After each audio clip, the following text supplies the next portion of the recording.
ndị be anyị ekele m unu.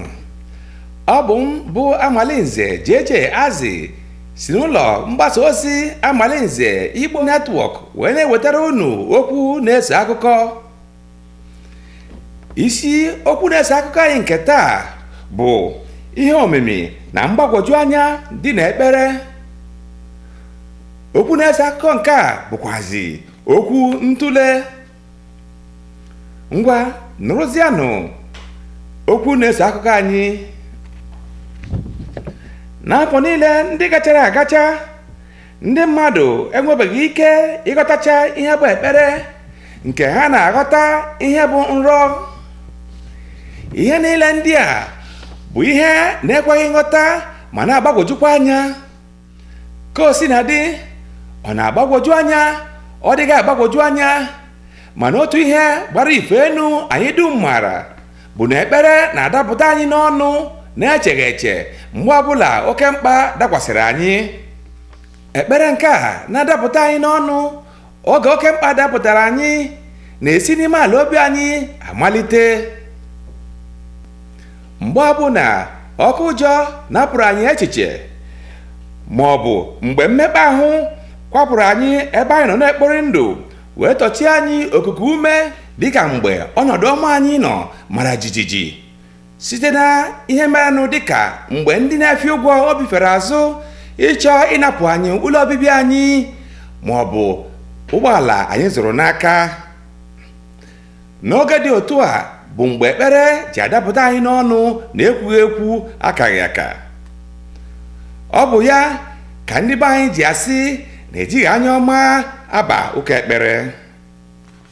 Ihe ga na-afịọ n'ụdị oge a bụ ja Jehova El Shaddai, o meworo m ya, o meworo m ya. Ọ bụ ụdị okwu a ka anyị ga na-anụ n'ụdị ekpere. Ọzọ bụ na mgbe ọbụla mmadụ chetara ihe a mere maọbụ ihe na-eche ya, o tie sị, Chineke nyere m aka. Onye ahụ agaghị amata ozigbo na ọ bụ ekpere ka ọ kpere mgbe ahụ o tiri mkpu a.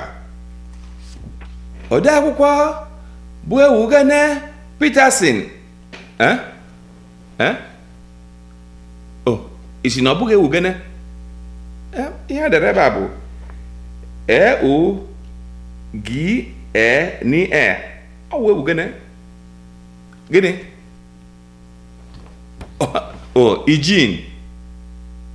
Ijin bụ nụ IGENE. Ngwa Ijin nka ngwarịa ya, ndị be anyị gbaghara nụ m. Ode akwụkwọ Eugene Peterson dere sị na asụsụ ekpere bụ okwu nsogbu ka ọ na-esi amalite. Ọ gakwara n'ihu si na okwu izizi na-adapụ anyị n'ọnụ mgbe ọbụla anyị na-achọ enyemaka bụ ekpere. Ọ gakwara n'ihu si na okwu izizi na-adapụta anyị n'ọnụ mgbe ọbụla anyị chọrọ mgbanwe na ndụ anyị bụ ebe ahụ ka okwu ekpere na-ebilite. Ekpere na-ebido na nsogbu, nọkwara na nsogbu were na-aga maka na nsogbu karịrị n'elu ụwa. Ọ bụ ya ka ndị ụka mmụọ nsọ ji na-agakwa n'ihu ma na-amakwa abụba maka na nsogbu karịrị akarị n'elu ụwa. Ekpere enweghị ụdị nkwadebe dị iche, okwu ma ọ bụ ọnọdụ dị iche a na-akwadebere ya. Ọ na-agwụcha mgbe ọbụla anyị nọ na mkpa, wee bụrụzie egwu anyị na-ekwe mgbe ihe dị mma ma ọ bụ dị njọ. Ọ bụ nnukwu egbele na anyị nwere ike ibugara Chineke nsogbu anyị na ekpere. Jesu bụ ezigbo enyi anyị. Ọ tara ahụhụ maka njọ anyị. Ọ sịrị anyị bugara Chineke mkpa anyị niile na ekpere. Ndị be anyị, ọ bụ ebe a ka okwu ntule nke a anyị ji mere okwu na-ese akụkọ bịara n'isi njedebe. Okwu amamihe, ịbọ ọbọ na-atụ anyị mkpọrọ, mgbaghara na-atọghepụ anyị na mkpọrọ. Ọ bụ Brian Odiakosa dere okwu ntule a nke a ji mere okwu na-ese akụkọ nke o tinyere na Atlanta Igbo Yahoo Group. Ọ depụtara ya na bekee, mụ bụ Amalinze JJ Azị tụgharịrị ya ma depụtakwa ya n'olu Igbo. Maazị Odiakosa, biko ndị Amalinze na-ekele gị.